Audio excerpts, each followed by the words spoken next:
Welcome back to MK nursing academy. Myself Mahesh Kumar. और आज हम पढ़ेंगे ब्लड प्रेशर्स।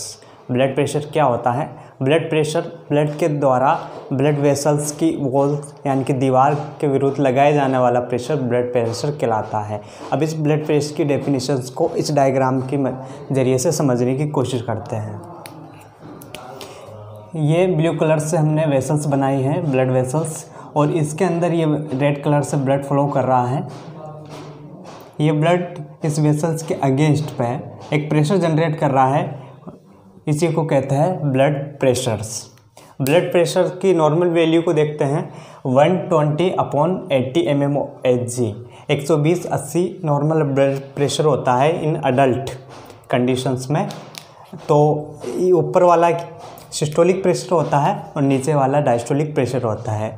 सिस्टोलिक और डायस्टोलिक को समझते हैं। सिस्टोलिक यानी कि लेफ्ट वेंट्रिकल्स हमारा हृदय का जो बॉडी में ब्लड पंप करता है उसको कहते हैं सिस्टोलिक प्रेशर, और वही ब्लड जो बॉडी यूज़ कर लेती है वापस वो हृदय में आता है तो उसको लाने का जो प्रेशर कहलाएगा वो कहलाएगा डायस्टोलिक प्रेशर्स। नॉर्मल होता है सिस्टोलिक प्रेशर 120 एंड वापस लाने का प्रेशर रहेगा डायस्टोलिक जो कि रहता है 80। इसका मात्रक होता है mmHg। कई बार क्वेश्चंस आता है कि नॉर्मल बीपी 120/80 दे देगा लेकिन उसका मात्रक चेंज कर देगा, तो बच्चे यहीं पे गलती करते हैं। mmHg इसका मात्रक होता है, तो ये मात्रक भी इसका जो है वो याद रखना बहुत ही ज़रूरी है। नॉर्मल रेशियो आपको देगा, पूछ लेगा, ठीक है। अब देखते हैं कि हाइपोटेंशन क्या होता है। हाइपोटेंशन क्या होता है यानी कि जब किसी व्यक्ति का नॉर्मल बीपी होता है, अगर उससे कम ब्लड प्रेशर हो जाता है तो उस कंडीशंस को कहते हैं हाइपोटेंशन यानी कि निम्न रक्तचाप। कितना रेशियो हो जाता है ब्लड प्रेशर का, यानी कि 160 के लगभग जब बीपी हो जाता है तो उस कंडीशंस को कहते हैं हाइपोटेंशंस। और अगर इससे भी ज़्यादा अगर किसी में ब्लड प्रेशर लो हो जाता है तो वो उसको हाइपोवोलेमिक शॉक लगने के चांसेस होते हैं, यानी कि बॉडी में फ्लूइड की मात्रा बहुत कम हो जाती है तो व्यक्ति जो है शॉक में जा सकता है, उसको जो है हाइपोवोलेमिक शॉक लग सकता है, ठीक है। हाइपरटेंशन क्या होता है? सबसे ज़्यादा हमारे देश में जो स्थिति है वो है हाइपरटेंशन की, यानी कि हाई ब्लड प्रेशर की। हमारे इंडिया में एक इंटरेस्टिंग फैक्ट हम इसके बारे में जानते हैं कि 10 मिलियन पर केसेस इन इंडिया में आते हैं। 1 मिलियन = 10 लाख, तो 10 मिलियन यानी 1 करोड़ हर साल हमारे इंडिया में केसेस आते हैं।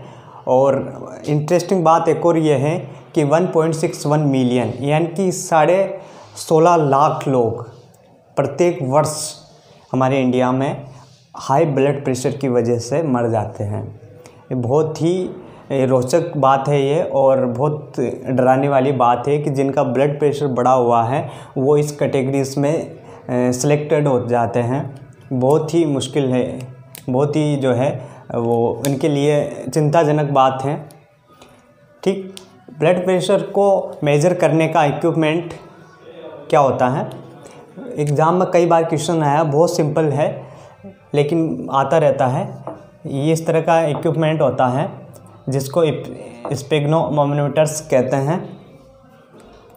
ये मरकरी वाला होता है, यानी कि जो Hg होता है मरकरी। जितने भी डॉक्टर्स होते हैं, नर्सेस होते हैं, वो ब्लड प्रेशर को मेज़र करने के लिए इस इक्विपमेंट का यूज़ करते हैं, क्योंकि इससे जो ब्लड प्रेशर की रीडिंग आती है वो बिल्कुल एक्यूरेट रीडिंग आती है। इससे और भी हॉस्पिटल्स में और भी इक्विपमेंट है ब्लड प्रेशर को मेज़र करने के लिए, जैसे डिजिटल मॉनिटर हो गया, या फिर आईसीयू में होता है, या ऑपरेशन थिएटर्स में मॉनिटर होते हैं जिसको मल्टीपल्स मॉनिटर्स कहते हैं, जिसमें पल्स आती है, ब्लड प्रेशर्स भी आता है, उसमें ईसीजी भी शो करती है, और हमारा ऑक्सीजन लेवल्स जो ऑक्सीजन सेचुरेशन होता है उसको भी इसमें इंडिकेट करता है। वो होता है मल्टीपल्स मॉनिटर। लेकिन ज़्यादातर जो मैनुअली बीपी लिया जाता है, जो डॉक्टर अपने क्लिनिकल्स में यूज करते हैं, वो यही मरकरी वाला इस्तेमाल करते हैं, ठीक है। अब देखते हैं कि हाइपोटेंशंस जो होते हैं उसके क्या कारण होते हैं, यानी कि ऐसे क्या कारण होते हैं कि जो लोग अपना बीपी बढ़ा लेते हैं, तो उसको समझते हैं। पहला कारण है इनएक्टिव लाइफ स्टाइल्स, यानी कि कोई व्यक्ति है पड़ा रहेगा, कुछ काम धाम नहीं करेगा, अपने नौकरों से काम कराएगा, तो ऐसे कंडीशंस में जो है उसका ब्लड प्रेशर बढ़ जाने के चांसेस होते हैं। दूसरा कारण है जेनेटिक्स, यानी कि अगर आपके फादर्स या आपके जो ग्रैंडफादर्स हैं, अगर उसमें जीन है, इस तरह के जीन्स है जिसका बीपी बढ़ा हुआ है, तो आप उसमें कुछ भी नहीं कर सकते, आपका कोई अधिकार नहीं है। अगर कोई बीमारी जेनेटिकली आपको यानी कि विरासत में मिली है तो आप कोई चेंजेस नहीं कर सकते हैं। लेकिन अगर आपका इनएक्टिव लाइफ स्टाइल है, असक्रिय जीवन आप जी रहे हैं, आपकी दिनचर्या में आपको इस तरह का कोई भी काम नहीं कर रहे हो या किसी और से काम करा रहे हो, खुद बैठे रहते हो, दिन भर खाली या बैठिए, ऐसी स्थिति में जो है ब्लड प्रेशर बढ़ने के चांसेस होते हैं।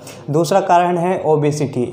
ज़्यादातर जो मोटे लोग होते हैं उसमें ब्लड प्रेशर की कंडीशन देखी जाती हैं, तो ओबेसिटी भी इसका एक मुख्य कारण होता है। और तीसरा कारण है बैड ईटिंग, यानी कि आप जो है वो एक शेड्यूल के अकॉर्डिंग न्यूट्रिशंस नहीं लेते हो, बैड ईटिंग हैबिट्स आप इसमें इन्वॉल्व होती हैं, आप जो चाहे वो मन पड़े वो खा लिया, ऐसी कंडीशंस में हाई ब्लड प्रेशर होने के चांसेस रहते हैं। नेक्स्ट कारण है हमारा नॉट एक्सरसाइजिंग, यानी कि जो व्यक्ति इनएक्टिव लाइफस्टाइल जी रहा उसके साथ अगर किसी तरह की कोई एक्सरसाइज नहीं कर रहा है तो उसका ब्लड प्रेशर भी बढ़ने के चांसेस होते हैं। ठीक, अब देखते हैं कि ऐसे रिस्क फैक्टर क्या होते हैं जिसकी वजह से ब्लड प्रेशर बढ़ने के चांसेस होंगे। अभी किसी को ब्लड प्रेशर नहीं है, लेकिन अगर कोई इस अवस्था में है जो इन चीज़ों का या इन अवस्था में है तो उसको हाई ब्लड प्रेशर के चांसेस हो सकते, चाहे वो यंग जनरेशन हो, चाहे वो यंग जनरेशन पार कर चुका हो। तो देखते हैं कि ऐसे कौन से पॉइंट्स होते हैं जिनसे हाई ब्लड प्रेशर होने के चांसेस होते हैं।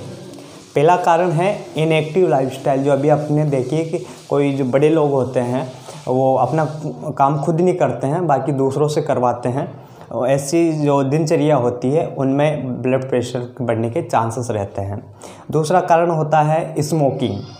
अगर कोई ज़्यादातर जो यंग जनरेशन होता है, जैसा कि फिल्मों में दिखाया जाता है कि फूं फूं करके सिगरेट पीते हैं, ऐसी कंडीशंस बस कुछ समय के लिए होती हैं, लेकिन ऐसा नहीं करना चाहिए, क्योंकि स्मोकिंग जो होता है ब्लड प्रेशर्स में धुआं, हमारे ब्लड वेसल्स में धुआं जाएगा और उसको जो है वेसल्स को जो ऑब्स्ट्रक्शंस कर देगा, उसमें रुकावट पैदा कर देगा, जो ब्लड आगे नहीं बढ़ पाएगा, जिससे एक प्रेशर के साथ ब्लड बॉडी में जाएगा, जिससे ब्लड प्रेशर जो है एलिवेटेड होगा, बढ़ेगा।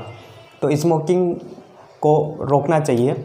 दूसरा है अल्कोहल। अगर ज़्यादातर हमारे इंडिया में अल्कोहल बहुत लोकप्रिय हैं, बहुत लोग पीते हैं। लॉकडाउन में भी सबसे पहले जो चीज़ को परमिशन दी थी वो अल्कोहल ही थी, तो अल्कोहल भी ब्लड प्रेशर के चांसेस को बढ़ा देता है, ये एक रिस्क फैक्टर में इन्वॉल्व है। और नेक्स्ट है, अगर आप सोडियम डाइट ज़्यादा ले रहे हो, यानी कि सोडियम नमक जो होता है, आयोडीन नमक, अगर आपकी भोजन में उसकी मात्रा अधिक है तो आपको ब्लड प्रेशर बढ़ने की चांसेस है। नेक्स्ट है हाई स्ट्रेस लेवल। अगर आप ज़्यादा टेंशन लेते हो या किसी भी तरह का आप ज़्यादा तनाव महसूस करते हो, दिन रात तनाव वाले जीवन को जी रहे हो, आप प्राइवेट जॉब कर रहे हो, इसमें बहुत सारे तनाव है, तो ऐसी कंडीशन में आपका ब्लड प्रेशर बढ़ सकता है। तो ये चीज़ आज हमने समझी। इसका जो मैनेजमेंट पढ़ेंगे हम, वो अगले वीडियोस में पढ़ेंगे, इसका क्या मैनेजमेंट रहेगा हाइपोटेंशन का। अगर किसी में अपन ने बीपी बढ़ा दिया, उसका रिस्क फैक्टर भी देख लिया, अब जो लोग जानना चाहते हैं कि उसका ब्लड प्रेशर को कैसे मैनेज किया जाए, तो हम जो अगला लेक्चर रहेंगे उसमें हम इसको पढ़ेंगे। ठीक है, आज के लिए लेक्चर को यहीं एंड करते हैं। आई होप कि आपको ये वीडियो पसंद आया होगा।